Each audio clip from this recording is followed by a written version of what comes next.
नमस्ते मेरे प्यारे दोस्तों, आज मैं आपको सुनाऊंगी पंचतंत्र की कहानी। कथामुख। दोस्तों, दक्षिण के किसी जनपद में एक नगर था महिलारूप्य। वहां का राजा अम्रशक्ति बड़ा ही पराक्रमी तथा उदार था। संपूर्ण कलाओं में पारंगत राजा अम्रशक्ति के 3 पुत्र थे, बहुशक्ति, उग्रशक्ति तथा अनंत शक्ति। राजा स्वयं जितना ही नीतिज्ञ, विद्वान, गुणी और कलाओं में पारंगत था, दुर्भाग्य से उसके तीनों पुत्र उतने ही उद्दंड, अज्ञानी और दुर्विनीत थे। अपने पुत्रों की मूर्खता और अज्ञान से चिंतित राजा ने एक दिन अपने मंत्रियों से कहा, ऐसे मूर्ख और अविवेकी पुत्रों से अच्छा तो निसंतान रहना होता। पुत्रों के मरण से भी इतनी पीड़ा नहीं होती जितनी मूर्ख पुत्र से होती है।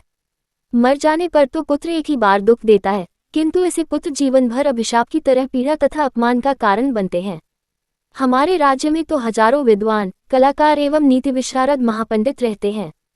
कोई ऐसा उपाय करो कि ये निकम्मे राजपुत्र शिक्षित होकर विवेक और ज्ञान की ओर बढ़ें। मंत्री विचार विमर्श करने लगे।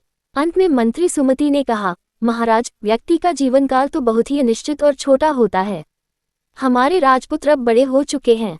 विधिवत व्याकरण एवं शब्दशास्त्र का अध्ययन आरंभ करेंगे तो बहुत दिन लग जाएंगे। इनके लिए तो यही उचित होगा कि इनको किसी संक्षिप्त शास्त्र के आधार पर शिक्षा दी जाए, जिसमें सार ग्रहण करके निस्सार को छोड़ दिया गया हो। जैसे हंस दूध तो ग्रहण कर लेता है, पानी को छोड़ देता है। ऐसे एक महापंडित विष्णु शर्मा आपके राज्य में ही रहते हैं। सभी शास्त्रों में पारंगत विष्णु शर्मा की छात्रों में बड़ी प्रतिष्ठा है। आप तो राजपुत्रों को शिक्षा के लिए उनके हाथों ही सौंप दीजिए। राजा अम्रशक्ति ने यही किया। उन्होंने महापंडित विष्णु शर्मा का आदर सत्कार करने के बाद विनय के साथ अनुरोध किया, आर्य, आप मेरे पुत्रों पर इतनी कृपा कीजिए कि इन्हें अर्थशास्त्र का ज्ञान हो जाए। मैं आपको दक्षिणा में 100 गांव प्रदान करूंगा। आचार्य विष्णु शर्मा ने निर्भीक स्वर में कहा, मैं विद्या का विक्रय नहीं करता, देव। मुझे 100 गांव लेकर अपनी विद्या बेचनी नहीं है, किंतु मैं वचन देता हूं कि 6 मास में ही आपके पुत्रों को नीतियों में पारंगत कर दूंगा। यदि न कर सकूं तो ईश्वर मुझे विद्या से शून्य कर दे। महापंडित की यह विकट प्रतिज्ञा सुनकर सभी स्तब्ध रह गए। राजा अम्रशक्ति ने मंत्रियों के साथ विष्णु शर्मा की पूजा अभ्यर्थना की और तीनों राजपुत्रों को उनके हाथ सौंप दिया। राजपुत्रों को लेकर विष्णु शर्मा अपने आवास पर पहुंचे।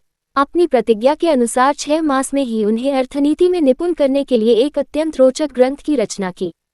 उसमें 5 तंत्र थे, मित्रभेद, मित्र संप्राप्ति, मित्रलाभ, काकोलुकियम, लब्ध प्रनाशम तथा अप्रीक्षित कारकम। इसी कारण उस ग्रंथ का नाम पंचतंत्र प्रसिद्ध हो गया।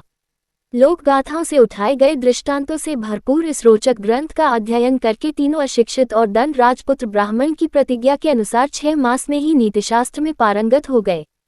धन्यवाद दोस्तों। वीडियो को लाइक करें और अपनी राय कमेंट बॉक्स में जरूर दें। आगे की कहानी आने वाली वीडियो में बताऊंगी। और हाँ, चैनल को सब्सक्राइब भी कर लें ताकि आपको हमारे सारे अपडेट्स मिलते रहें।